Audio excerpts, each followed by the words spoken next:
Choice is a problem for the mind because where there is choice, there's conflict. What should I do? What should I not do?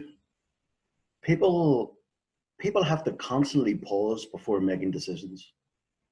Should you do it or not? Should you walk away or not? Should I even cook this food or not? Hmm. Being able to choose things, it's a blessing, though it can also be a curse. Yeah? This conflict in choice might turn you towards spirituality the more life seems to almost force decisions that make the person lose their composure. So the path of spirituality is one to enable the person to gain inner strength.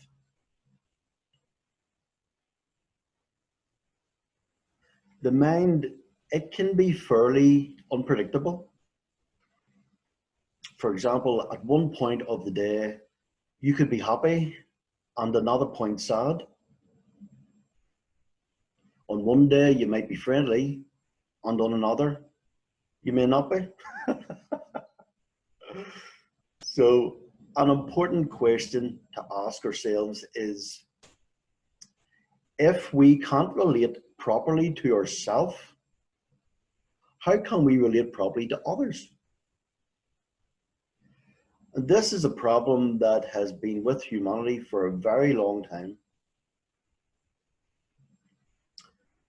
If you think that satisfying your desires solves the problem of choice, you're mistaken.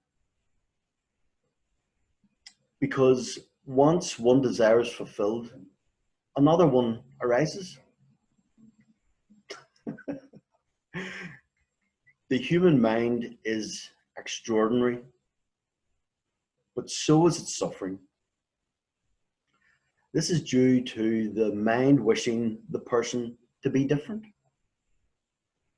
People are aware of themselves, yet this sense of self that the person is aware of is not complete, limitless self. Instead, this self is a wanting and needing one, and that's a problem. This want is in everyone's heart and it materializes in many ways.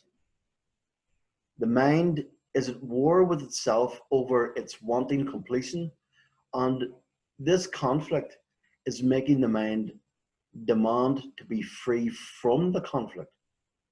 This is what desire is.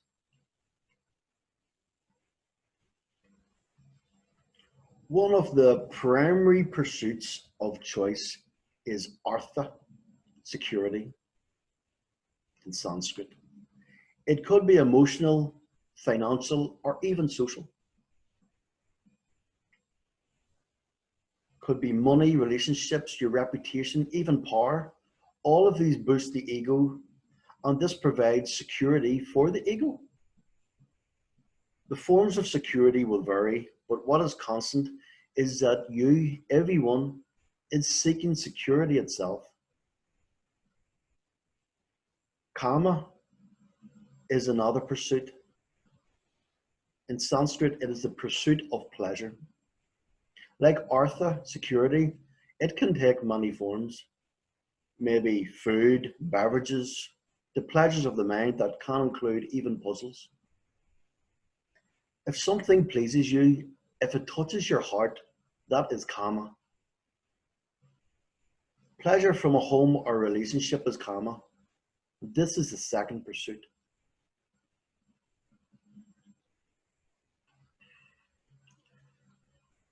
The third pursuit is not third in linear progression, not truly, because this pursuit should really underpin all others. It is a pursuit of dharma, right living. Dharma has many meanings, though here it means pleasure from friendship or helping another person. for example.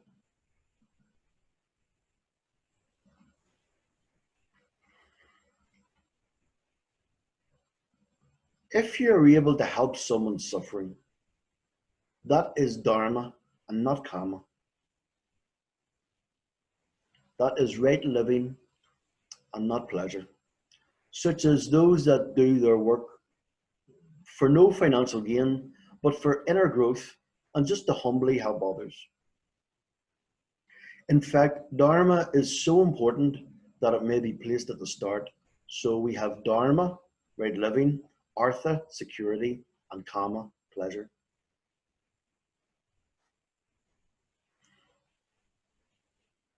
Now we come to moksha, enlightenment in Sanskrit.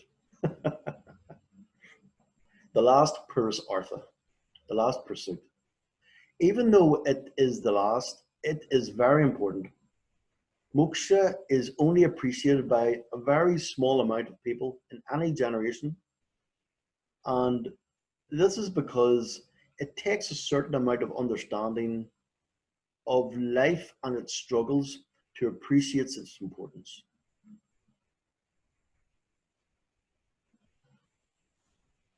Although not everyone is actively seeking this, they are in fact searching for freedom, which is what moksha is. That's what enlightenment is, freedom. Freedom is usually a positive word, isn't it? But the word moksha is actually negative or a-negative in that something is binding you.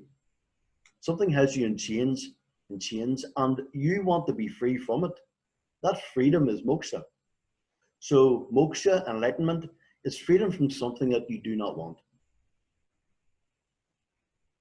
Since moksha is a artha, a pursuit, it is common to everyone. For everyone wants to be free from something. Yeah.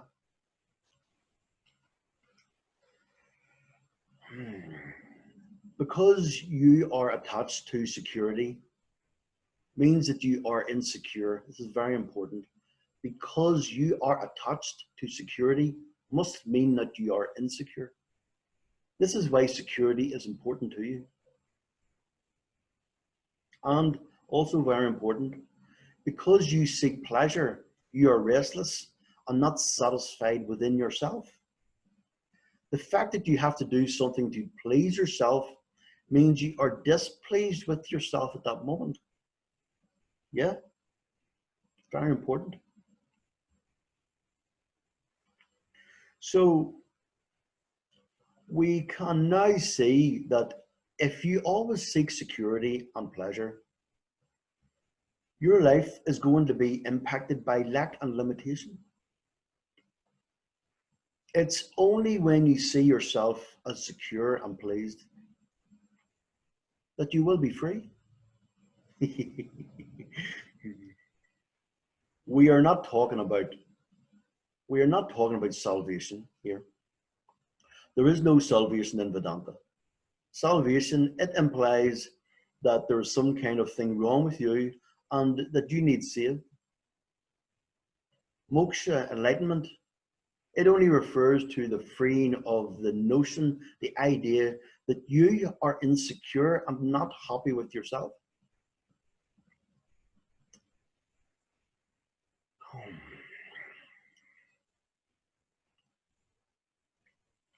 When you are genuinely secure and pleased with yourself, then you will have moksha, enlightenment.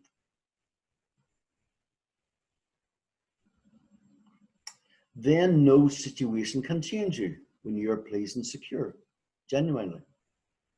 You will be at peace no matter what the situation is.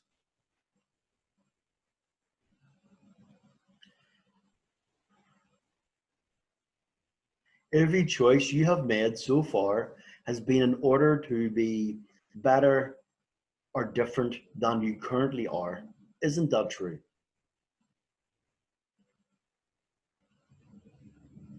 You have been trying to manipulate the world.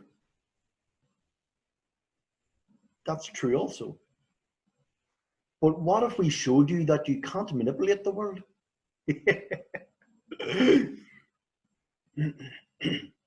That you are not in control of what happens to you, and that you are already perfect,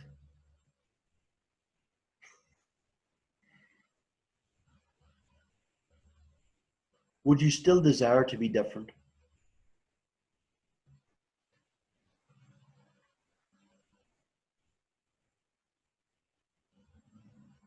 Look, would there be a need to be different from what is already perfect?